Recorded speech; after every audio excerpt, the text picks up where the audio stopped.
Good day, everyone. My name is Angelica Lozada, BS with English 2, and for today we are going to talk about social, ethical, and legal responsibilities in the use of technology, tools, and resources. Well, actually, this is the continuation report of Miss Candy Trior. Okay, so moving on, we are going to talk about a part 4, which is the cyberbullying. So, cyberbullying is a type of bullying that takes place over our digital devices, like our cell phones, computers, and tablets, and it can occur through sending text messages, in our apps, or in social media, in gaming, wherein there are many people can view, or even in sharing content. And it has been very prevalent nowadays. And examples for this is sharing personal or private information about someone else, or even commenting on their status, which can cause embarrassment or humiliation. Kids who are bullied can experience negative physical, social, emotional, academic, and mental health issues. They are more likely to experience depression and anxiety, increased feelings of sadness and loneliness, changes in sleeping and eating patterns, and loss of interest in activities they used to enjoy. Or worse, sometimes their academic achievement may decrease. They are more likely to skip, miss, and or drop out to school. So stop cyberbullying, help the bullied, and report the bully. As defined by Merriam-Webster Dictionary, netizen is an active participant in the online community of the internet. When we plug into the internet or the cellular networks, we instantly become full-fledged members of a worldwide community. We will have instant access to every other person who is also wandering around in that world. Immediate access, physical distance, and the perceived anatomy of the cyber world may cause human no end of trouble. And in order to be a good cyber citizen, we need to know what that actually means. First off, we have here cyber rights, wherein citizenships are based on general concept of citizenship but differs in a couple of ways. First, there are no real rights you have as a cyber citizen other than the legal protections you already have as an actual citizen. Moreover, some of those are not available due to the global nature of the cyber world. Next is we have the cyber privileges. It is a privilege to have access to the internet.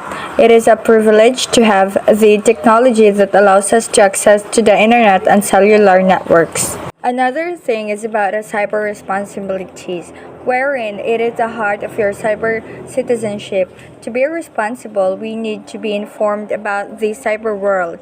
We also need to know about how to remain safe and protect ourselves online.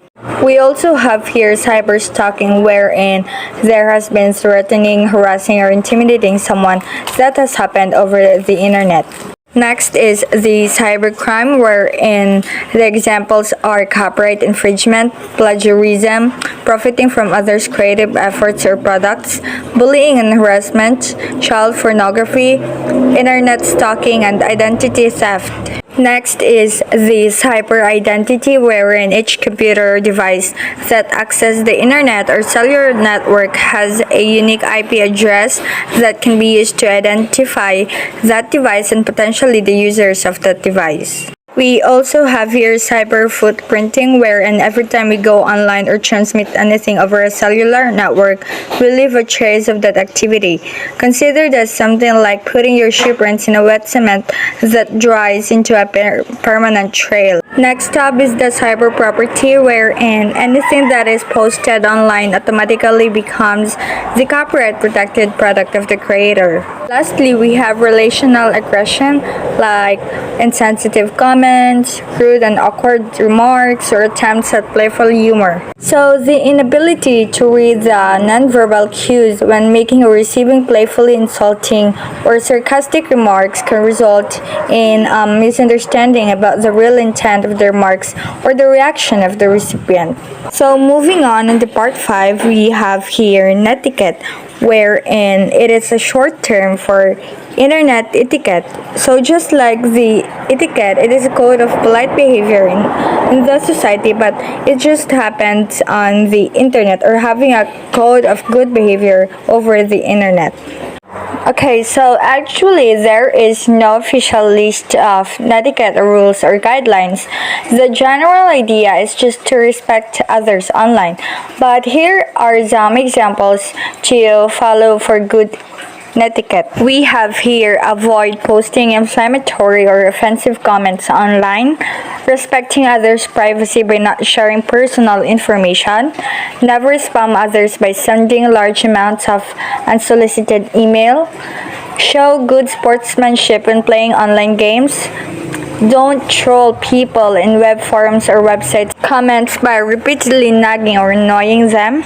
Stick to the topic when posting in online forum. Don't swear or use offensive language. Avoid replying to negative comments with more negative comments. If someone asks you a question and you know the answer, offer to help, and thank others when they help you online.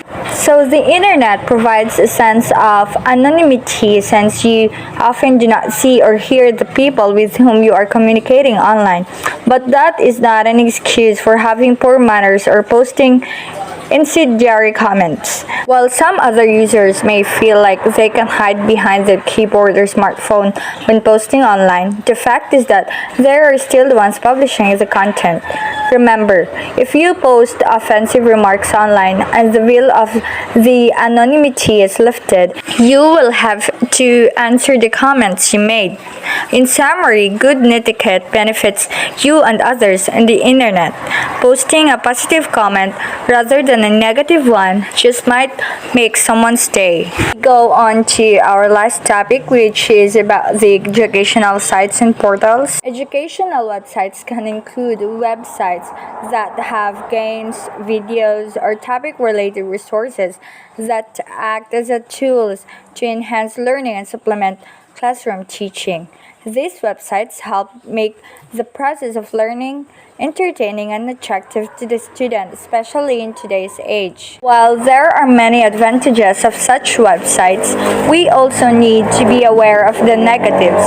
Students need to be guided properly. Without proper guidance, students may find resources and content that are not reliable or do not align with the direction of teaching in class. And unrestricted access and freedom on the internet can be dangerous, especially for younger students.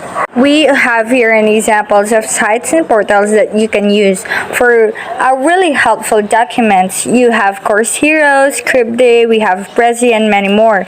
And in making documents, Microsoft applications are the best ones. For the search engines, we have here the most common, the Google, Yahoo, and Bing.